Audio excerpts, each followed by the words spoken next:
Well, thank you everybody for joining the webinar today. This is presented by Scylla, as well as we've got individuals from MOBOTIcs as well as USC Verdugo Hills Hospital here today. I'm going to be discussing just top AI security trends for healthcare in the healthcare space here in 2022. Really appreciate you all hopping on. Again, we're going to be recording this webinar, so this will be able to be sent out and shared after either sometime later today or early next week. As well as please feel free to add any questions in the Q&A section. If they come to mind during that, feel free to add them in, and we will have a section either in between. We'll go over them, or at the end we'll make sure to cover all the questions that you might have there. So awesome! I appreciate everyone joining here today on this Friday. Happy Friday too on that side.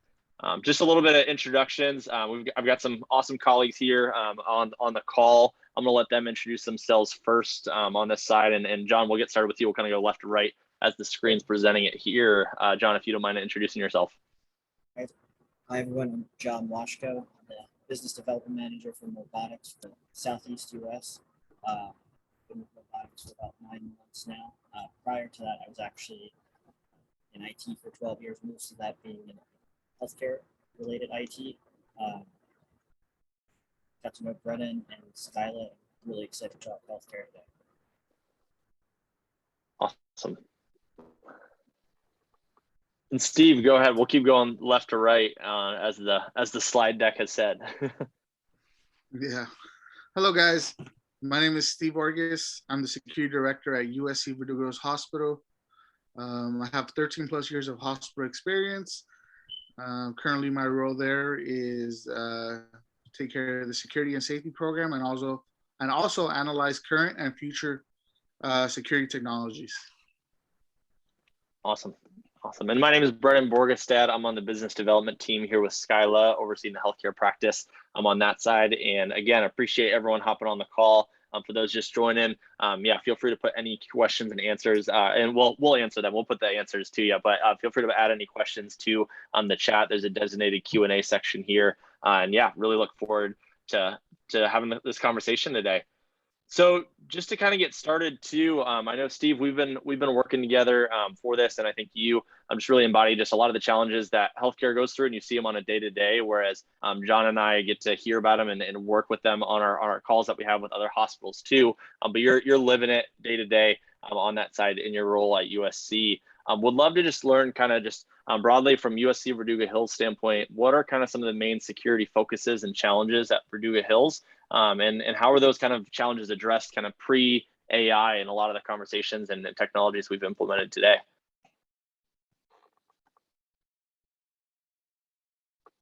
Oh, yeah, there we go. Perfect. No, all good. Yeah. So in the last couple of years, we've kind of explored the benefits of AI within the healthcare industry. Some of the features, we took a deep dive and realized that times were changing and we needed to advance with those times. Some of your question was, what was some of our challenges? Manpower. Security can be everywhere at all times. So tapping into the AI really helped us expand our coverage for safety in our facility.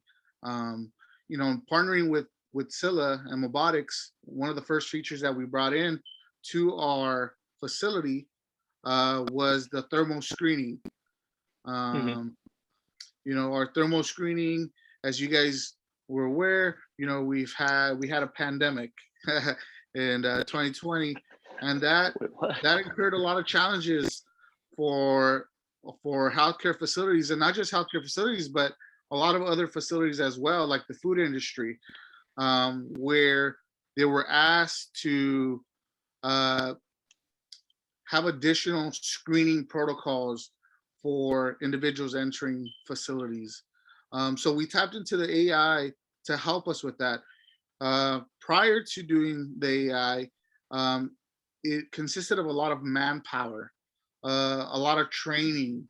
We were training our staff on how to use thermal equipment in order to speed up our our process of checking individuals in, we had to have multiple staff members staff that location to facilitate a smooth transition.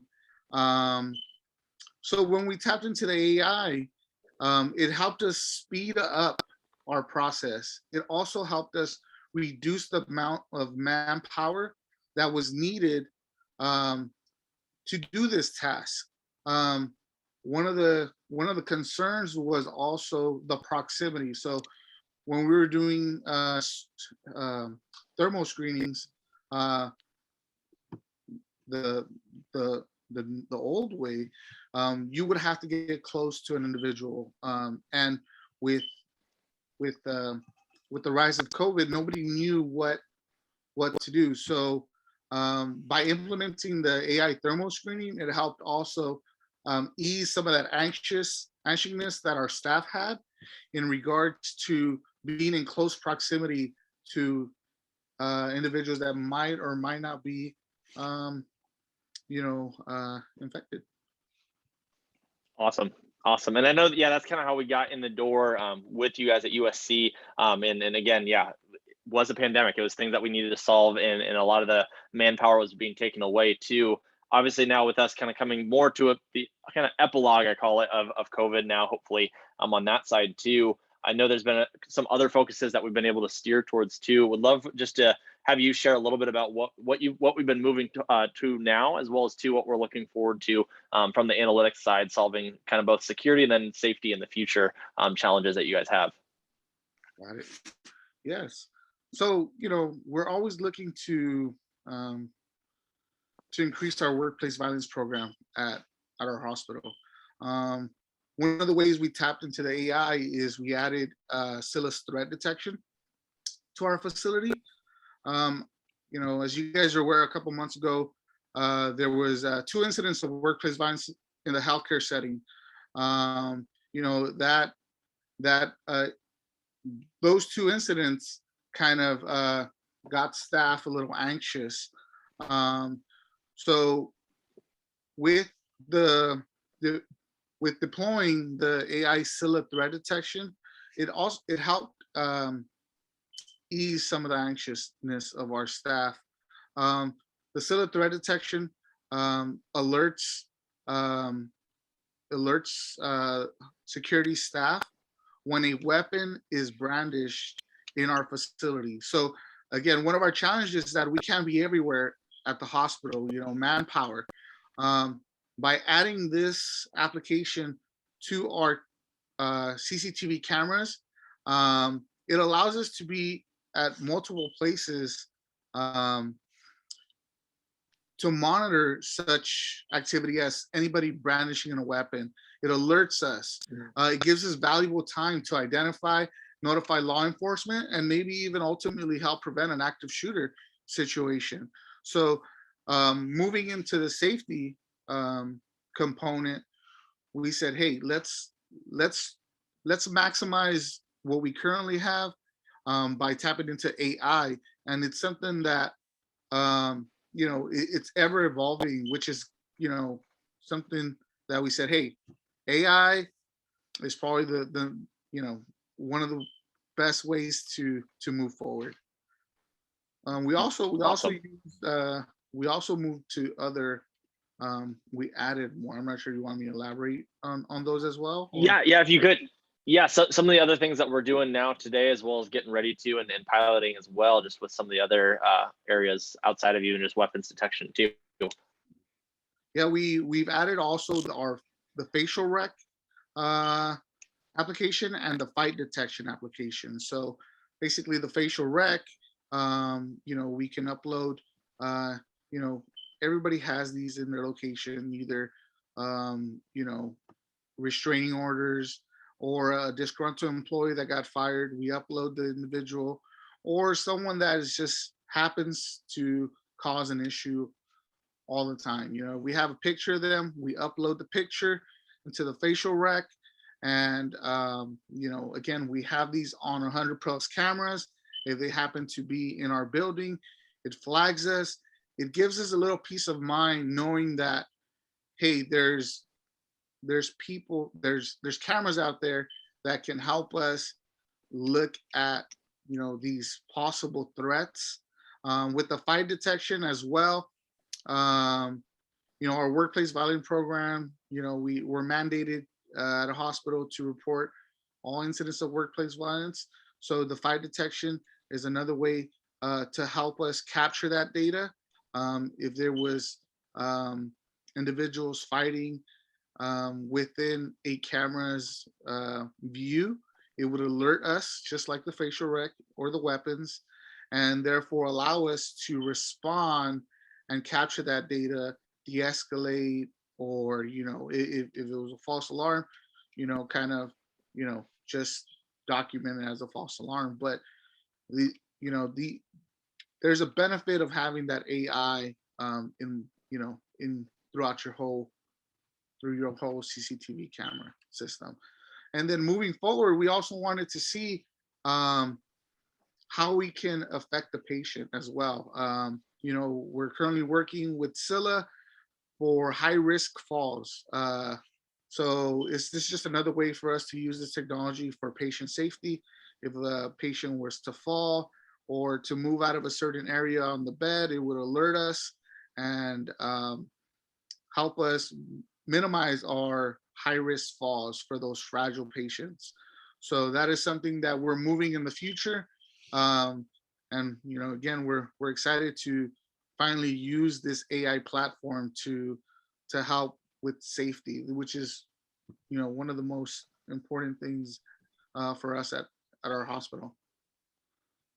Absolutely. And I like how you put that too. Yeah, where it's using the AI for multiple things too. It's not just the one piece, but a lot of it affects the safety and the patient safety too. It's security of a lot of the day-to-day agenda things that you have of, hey, that's what's keeping security directors up at night right now. Of, hey, what if an active shooter incident happens? What if I have more abusive patients coming in that are assaulting our nursing staff or disgruntled employees coming in there as well. And again, it's helping solve that where, like you mentioned, the manpower, we may not be able to have every person at every corner of every room of the hospital. So instead, if we can have the cameras watching and then alerting your staff strategically in real time, that's where we can then make a more profound impact on your system. Correct. Yeah, and also with that engagement with staff, their peace of mind, knowing that we're really trying to do the best to keep them safe, to keep our patients safe. That really goes a long way. So you know, just them, it amplifies a culture of safety. So you know, when we do AI and we go out there and talk to staff, there's a sense of us doing our due diligence.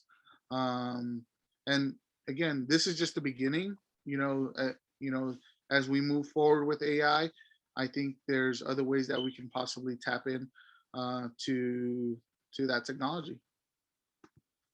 Awesome.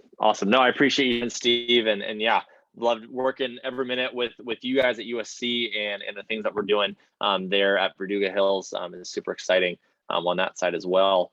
Turning over now to just a little, John, on your side with MOBOTIX, like Steve mentioned, with USC Verdugo Hills, we had a partnership right away from the start on COVID mitigation around thermal screening. I know MOBOTIX, you guys are our main and our only partner on that side with the thermal screening side there. But also too, would love to just hear more about MOBOTIX on the healthcare space, why your guys' camera could bring just a lot of value into the healthcare space too, as well as two, would love to just kind of get your input. I know you mentioned you've been in the IT healthcare space as well, and would love to just learn a little bit more about your role and kind of what you've seen in the healthcare space on where analytics and security cameras can help benefit.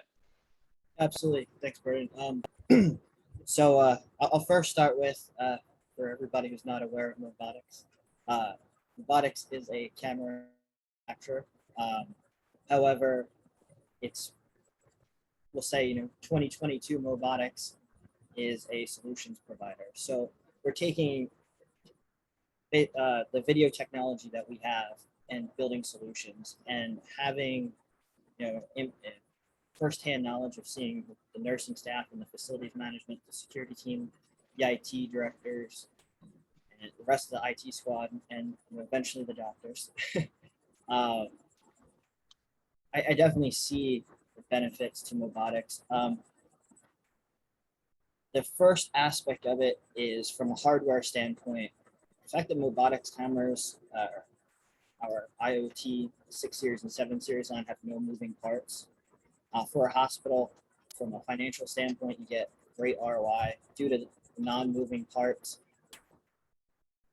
Life expectancy on a camera is roughly 80,000 hours, so you're going to look like 8 to 9 years. So basically, you can kind of install it, set it, forget it, and you don't have to worry about it again. The other aspect is, since there are dust and splash proof, you can put them in realistically any facility inside a hospital or another type of healthcare facility and not have to worry about dust buildup, liquid damage, or other fluids. So that in itself is a great aspect. The other thing with MOBOTIX is our cameras are referred to as edge devices. So everything we're doing and capable of doing is on the edge. Now, we partner with Scylla and some other tech companies that maybe certain AI needs to be server-based. But where the solution orientation comes from, maybe not every aspect of that healthcare facility needs slip fall detection or know where the patient are, because there are different areas to healthcare. You have your shipping receiving docks, where maybe you need LPR or an OCR. LPR for managing what vehicles are entering and exiting, OCR, object recognition, to make sure that the right boxes are coming and going to the right departments. And then a major issue, and this is again coming from the on-hand experience, medication. It's a very protected area in every healthcare facility, and to make sure that those barcodes are being recognized and distributed properly, not just from a patient standpoint, but you have to concern about theft, and not to make it a huge issue, but medication is a really touchy subject right now in the country. Whether it be from using the wrong kind, taking too much. And I don't want to put anybody on the spot, but there is theft of medication in healthcare facilities. So making sure the right numbers are counted, and just having that extra line of not necessarily security, but make sure it's right. Another aspect that I think often gets forgotten about, and Steve, I'm going to kind of build off of some of the stuff you said. So where you're using your facial recognition, you might actually be able to do some prevention before the person even gets into the facility if we're doing applications where we're monitoring the parking facilities or other access points. So it's not just preventative from, oh, we don't want this person to get to the patient. We might not want this person to get into the facility at all. So how can we make that next step? And it's kind of building that circle out further. And we want to keep pushing that. Robotics has a saying in healthcare, and it's putting people first. And it sounds cliche, but it's the idea is we're not after just being your edge security. We want to protect and help the actual people inside of the hospital, so whether it be patients or staff. That's really the long-term goal, and again, part of building a solution. And bringing up IAHSS, one of the aspects of that I don't think gets brought up enough is actually protecting data. So access control and monitoring IDFs or any location from a technical standpoint where you can access medical records. And that's where being HIPAA compliant really comes in. And you want to make sure that it's not just somebody not getting in or security getting to the right spot. It's a full protection of all aspects. And again, Steve, I'm sorry, building off some of your points, but you mentioned the food industry. most health facilities have some type of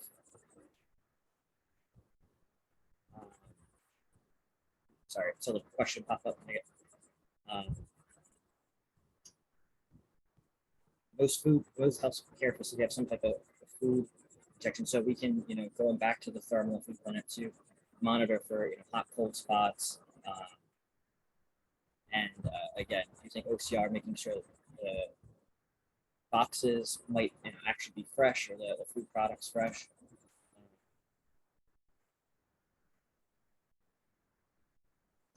Do you want to answer this question while we're here, Brennan, before I go any further?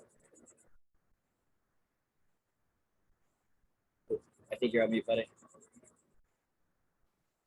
That would help too. Yeah, so awesome notes. I see, some questions are coming in the chat here. Thank you guys for using that too.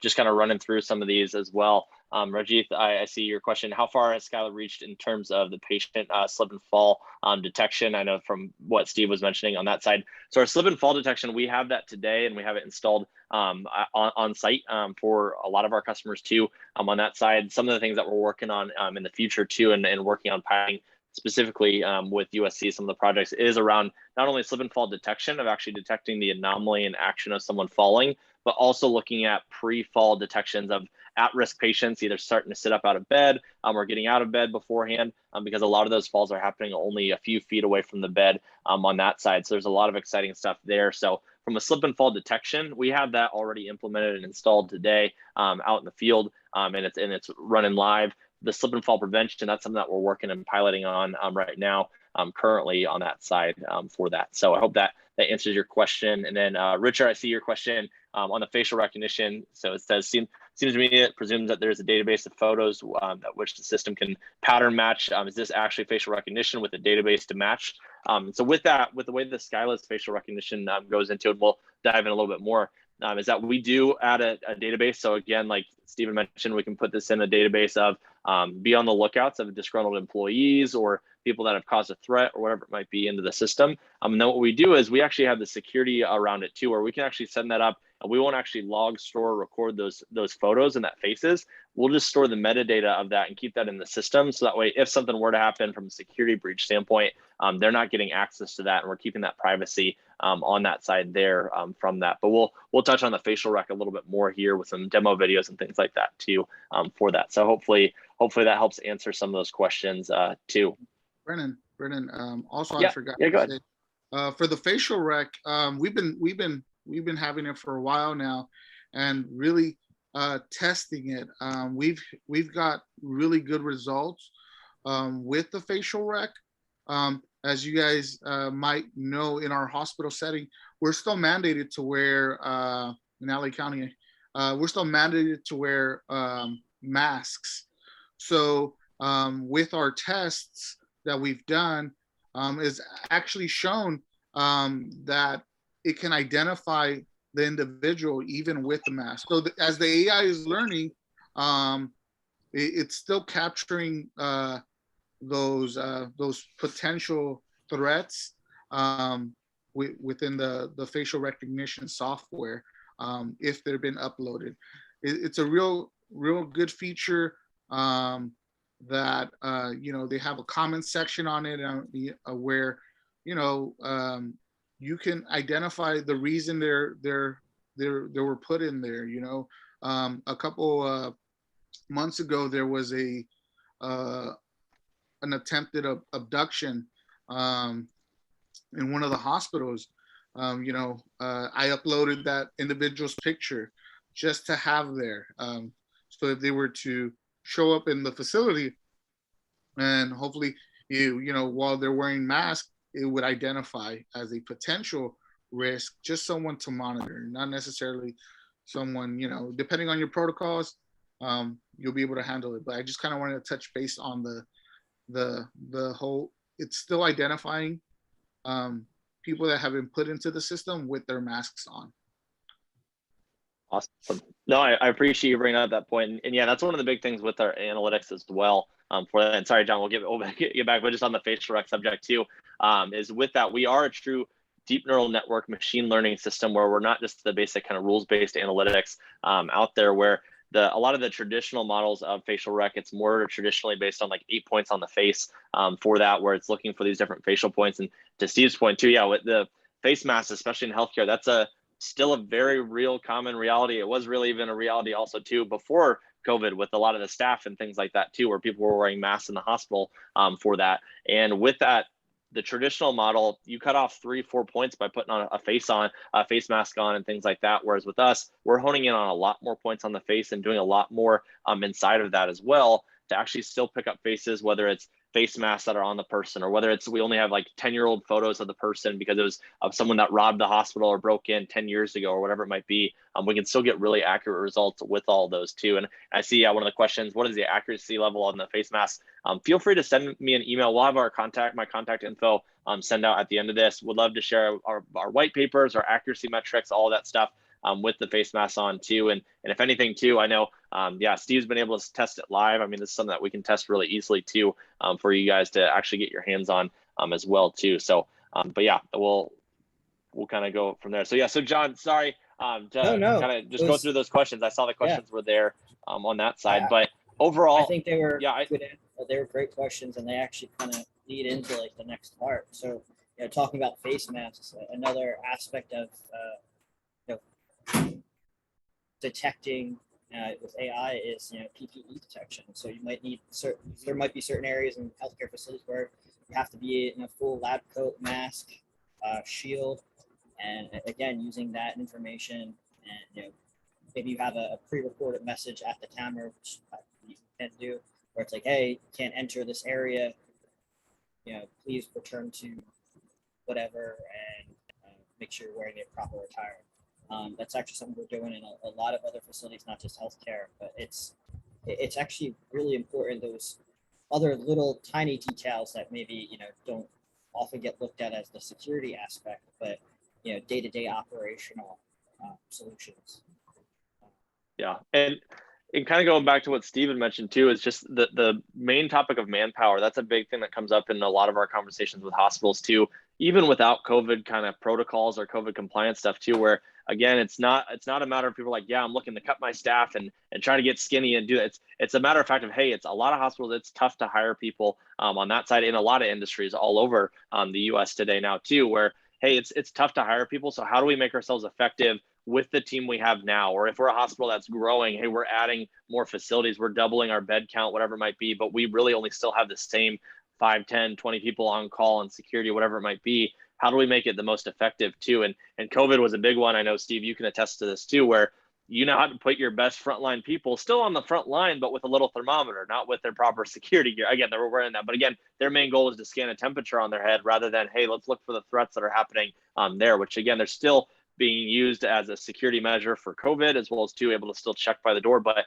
a lot of that kind of, it's another thing added. And one of the big things with AI is we want to detect the big threats, but also take off some of the things from the plate, whether it's like John mentioned, the mask detection, saying, hey, if someone's not wearing the proper PPE, or thermal screening, if someone has a higher temperature, whatever it might be, we can help take care of a lot of that rather than having to put and dedicate manpower for checking masks or temperatures or things like that too, as well for that. So awesome.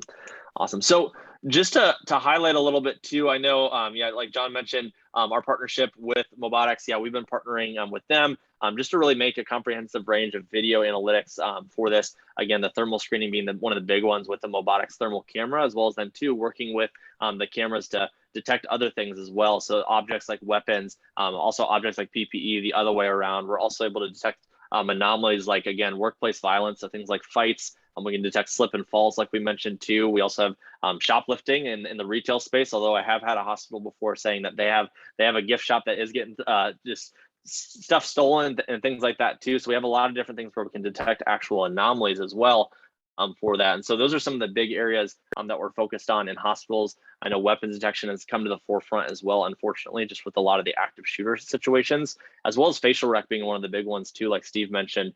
Those are some of the really big areas of focus for a lot of hospitals. And again, a lot of times it's just creating as many puzzle pieces to solving a what if problem that security is facing every day, because they are solving what if problems of, hey, what if an active shooter comes into the building? What if a disgruntled employee comes in? What if we have an abusive spouse that comes in and harms one of our patients or whatever it might be? we need to help solve that. So a lot of these tools can be used for facial rec, catching people on a BOLO list, weapons detection. If we see a visible weapon on that, whether it be a handgun, a rifle, a shotgun, whatever it might be, we can throw those alerts up to security and even integrate with access control too, where if we have one of, like John mentioned, one of the accurate MOBOTIX cameras outside able to detect far away out in the parking lot, well, the Scylla system can pick that up all the way out in the parking lot, and we can have integrations with the access control to lock down the doors before the active shooter ever even comes into the building as well too, as well as then picking up fights and acts of aggression too inside the hospital, which is just an everyday occurrence for hospitals everywhere, all across the U.S., where the fact of the matter is it's more dangerous to be a nurse right now than it is even to be a police officer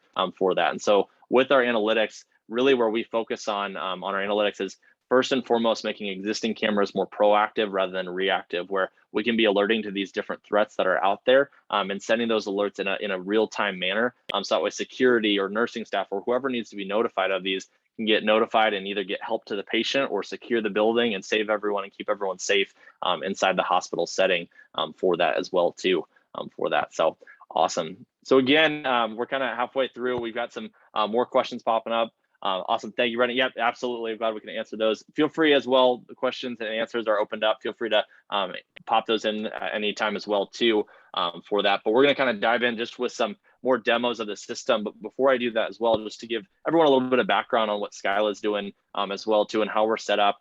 So we kind of alluded to this and John kind of hit it or touched on it at first. So the way that Scylla is set up is we are server-based. So whether it's an on-premise server, in the cloud, or we also have what's called our Scylla Stereo, which is our edge device, where we can work on-premise with a smaller plug-and-play edge device option as well. We have all three of those options or any hybrid mix of those two. And so we have certain hospitals that we're working with where their main campuses maybe are covered with a larger on-premise server, but then we also have smaller edge devices out at their small primary clinics that maybe have only 5, 10, 20 cameras that we're looking for intruders at night because they actually shut down after 7 or 8 p.m., whereas the main hospital is open 24/7 and running with that. So we have a lot of different options that we can configure that. And then we can run these different analytics on those existing cameras on that side too. And so we touched on some of those as well, like the weapons, the anomaly detection, facial rec. We also have intrusion detection, so looking for humans and vehicles. So again, on off hours, if there's certain areas of the smaller clinics that people are breaking into or we have a risk of at the pharmacy, we can set zones up and look for humans or vehicles and filter out any of those other false alarms for that. We also have the ability to look for things like smoke and fire, as well as even like person detection, where we don't actually need the face to track someone down with the facial recognition. We can also track people down in a real-time manner based off their physical appearance. So whether that's a missing child or a missing patient inside the hospital, whether it's us tracking the active shooter as they go from camera to camera, even if they don't have the weapon in their hand anymore, as they're walking around the building, we can still send out alerts in real time to that person search based off that physical appearance as well too for that. So that's just a little overview on Scylla, and we're going to pull up some videos too. But again, if there are any questions, feel free to put them in the chat as well too on that side. And Steve and John, by all means too, I know with your guys' experience and us working together, would love to just hear any other input that you guys have as well too around this side. So just to kind of highlight some of these though too, first and foremost, like our slip and fall detection. This is one of the big ones. I know there was a lot of different questions around the slip and fall side. So with this, again, we're looking for the actual action of someone slipping and falling for this. And so this is just some of our demo footage of this running around. So again, we're actually detecting the actual action. So not looking for someone falling on the ground or not looking for anything like that. We're actually looking for the true action. So as soon as the camera picks that up, we're able to be notified and sending these alerts up in a real-time manner. And so this is something that can be really helpful. I know, Steve, you and I have talked about this on the hospital setting, as well as a lot of other hospitals we talked about, where for Steve and his team, this is probably still helpful information to get alerted to, but this is also something that the nursing stations can get alerts to as well too, where if someone falls on floor 2, we could alert the second floor nursing station that, hey, someone slipped and fell too. And so we can customize what alerts go to which people and create different user managements inside the system and get these alerts out as well in a timely fashion for that. And actually, Steve had mentioned this, you had mentioned this too with the dashboard as well. Let me just kind of go in here too. With our Scylla dashboard here, we also have our alarm management page. So again, we can customize the user management on who gets what alerts when for that. And inside of this, all these different alerts that come in, all these come in to whatever you're assigned to see. So again, if you have the master security account, you can have all your cameras here based off the sites that you added, whether it's for one or many of your hospitals that you have, depending on your healthcare environment. And then all these would come into our alarm management page, where then as soon as they come in, we have the ability to acknowledge it. We can even create notes here. And so this is something that I know, like for Steve and his team, they can put notes in and make sure we report on it too. For, in this case, an intruder alarm, we can make notes saying, okay, nope, this was just one of the doctors coming in late for work or whatever it might be, or coming in early for their shift, or, oh, this was an intruder, but we called security and we got them off the premises for that. We can acknowledge those alarms. And then even two, with us being a true machine learning deep neural network, we're constantly improving our analytics and getting smarter and smarter, where we're pushing out updates on a regular basis ourselves as Scylla, but we're also able to have the customers train the analytics individually too, by ignoring the alarms that if this were to have been the occasional false alarm that pops up, we can actually train the system, ignore it, and have it start learning from those as well too. As well as we have the ability to share these alerts via email, copy a link and send that over, as well as to even like snooze or disarm the alarms too, for like say intrusion detection, especially if there's a certain area where at night we're monitoring it for intruders, but people are actually staying late and working later, we can actually snooze those alarms for an extra hour or two before everyone's cleared the facility. And then you need to actually be looking out for intruders as well too. So that's just one of the things that come in from the database and on the alarm management side with the system too for that.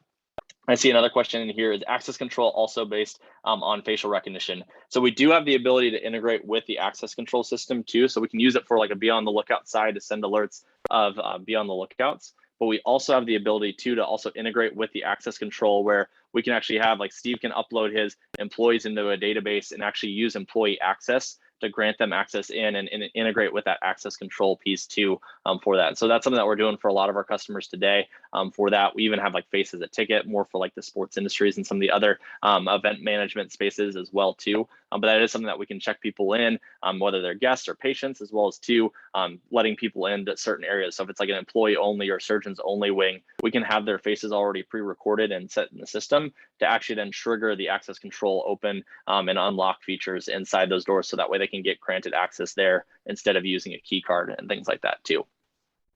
Hey, Brennan, I just want to pop in on that real quick, because it kind of touches on something with the facial recognition from earlier too.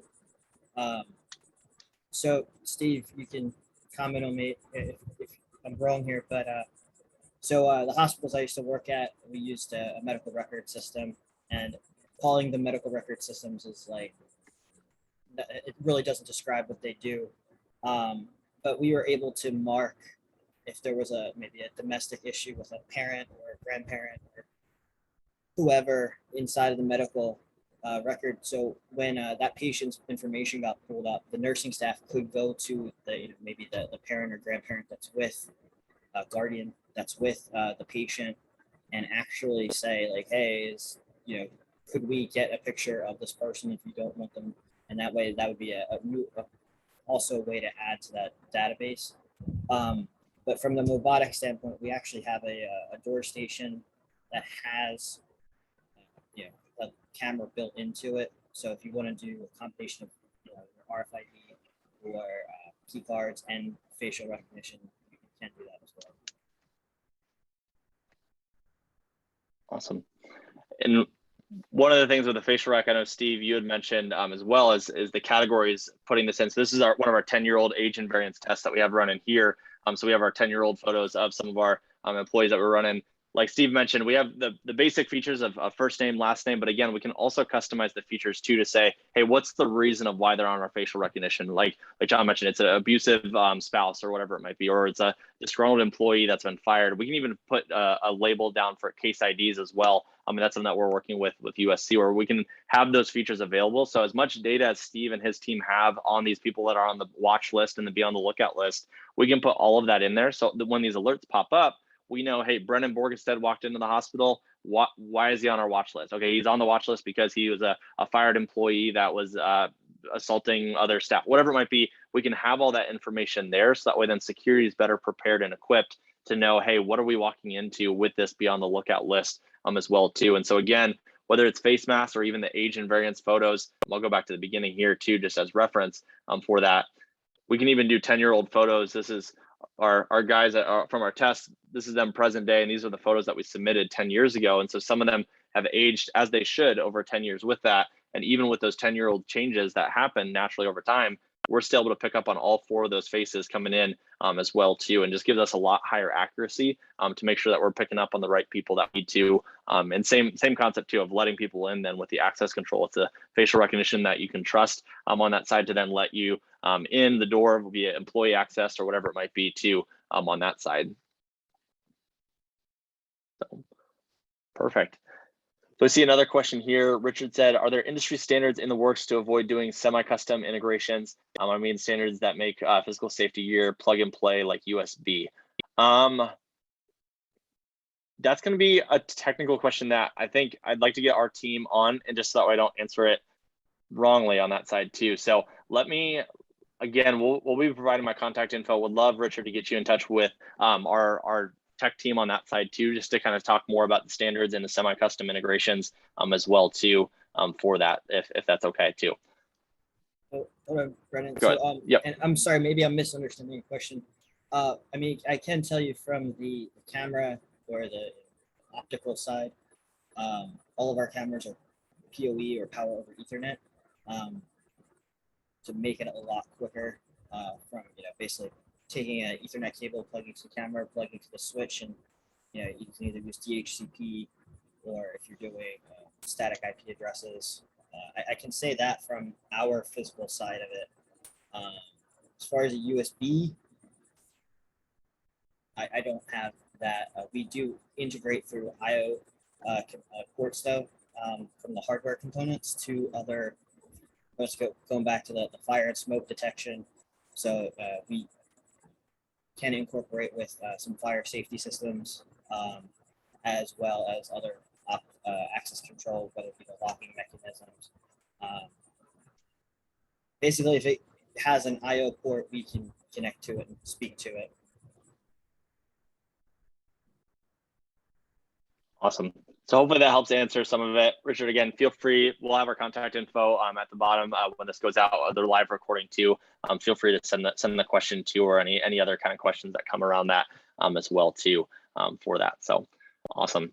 So one of the other videos, the video that we're showing here is our fight detection as well. So one of the other big ones that is really top of mind for a lot of people in the hospital healthcare space. One of the big things with our anomaly detection is we're actually taking multiple frames together to properly say, hey, is this truly a fight or slip and fall or whatever that anomaly might be? And the reason for that is it just gives us a lot higher accuracy too, where again, in these instances, kind of going back real quick, the handshake or the bro hug or anything like that, technically, like we can tell that that's not a fight, but from one frame alone, you're not really able to always get the whole story. And the example I give is if Steve and I were going in to shake each other's hand, well, from one camera angle on one frame exactly, one frame might look like we're shaking each other's hand, but the other one actually looks like Steve's actually trying to hit me in the face or whatever it might be there. And so that's where we take multiple frames together to say, hey, is this truly a fight or not? And we get a lot higher accuracy as well too. And so again, whether it's the handshake, the bro hug, the shadow boxing, we're not picking any of that up. But as soon as people start getting closer in that closer encounter, that's when we start throwing up the fight detection alerts and the aggression is high enough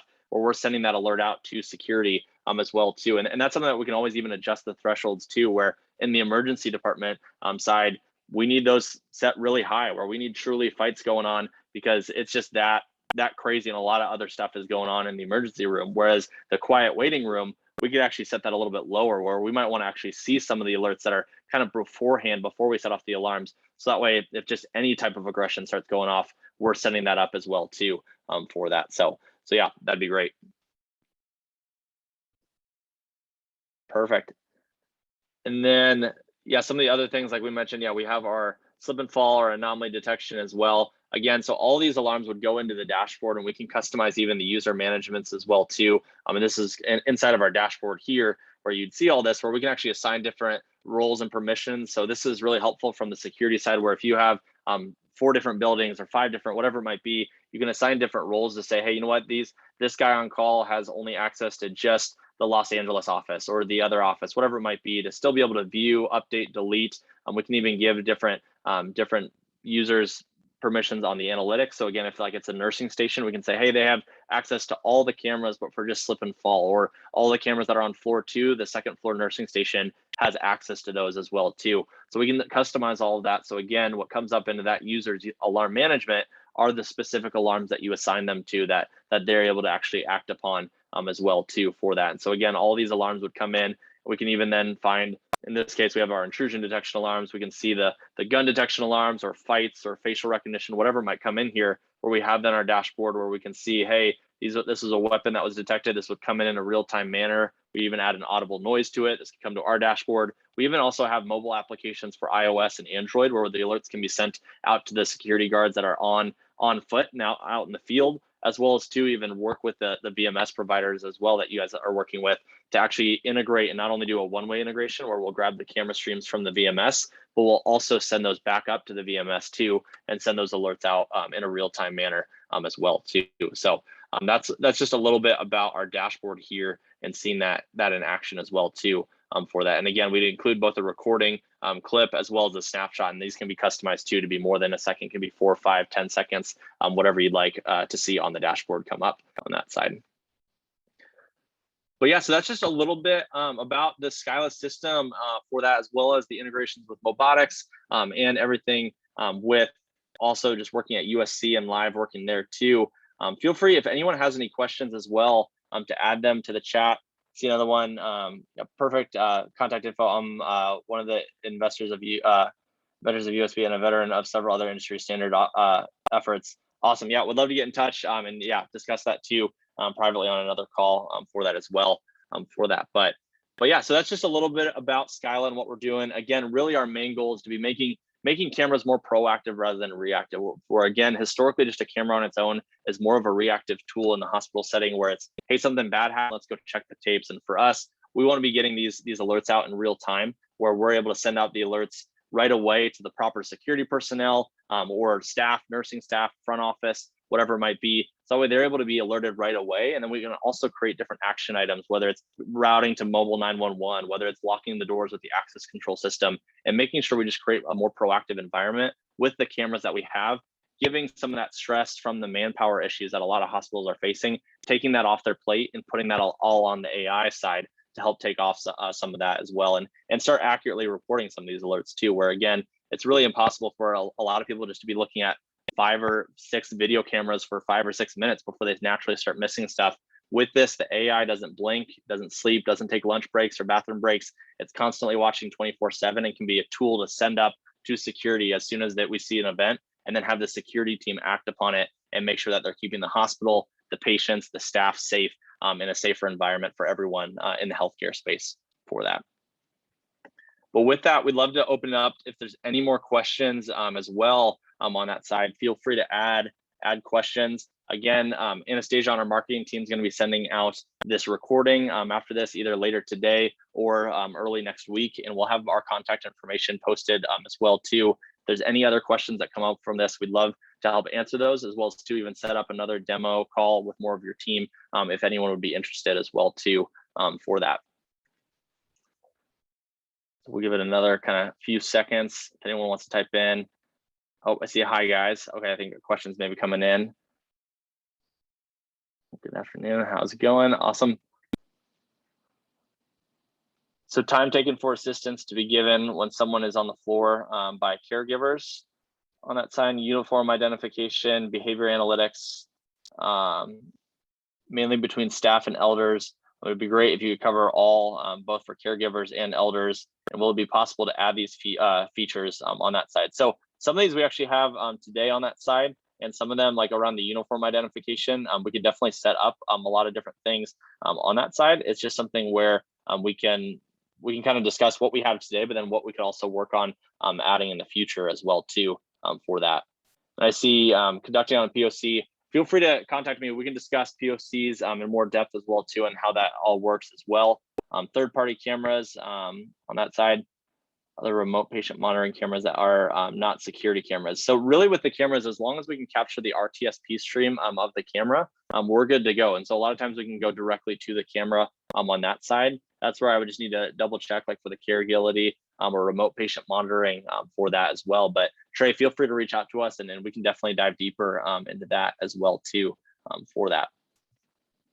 So hopefully that answers the question. So yeah, POCs, feel free to reach out and individually, and we can discuss how we kind of operate the proof of concept side if that is of interest to you on that side, as well as then too for some of those features. It sounds like a lot more around caregivers or maybe just more on senior housing on that side. Would love to discuss how we operate that, both from elder abuse on that side. A lot of those behavior anomalies we can pick up, as well as slip and fall are big areas of topic and conversation, as well as what we can do for uniform identification or person identification for some of that. There's some features that we have definitely today, as well as would love to get your input on what we can do even more in the future to add other features around that industry specifically for that. So awesome. So I think that's most of the questions here. I think we answered most of these live. Some of them, if we didn't get to them, feel free to reach out to us via email or give me a call on my phone. I'm on that side. And yeah, we really appreciate everyone for joining and look forward to keeping your hospital safe and making sure that we can help add proactive analytics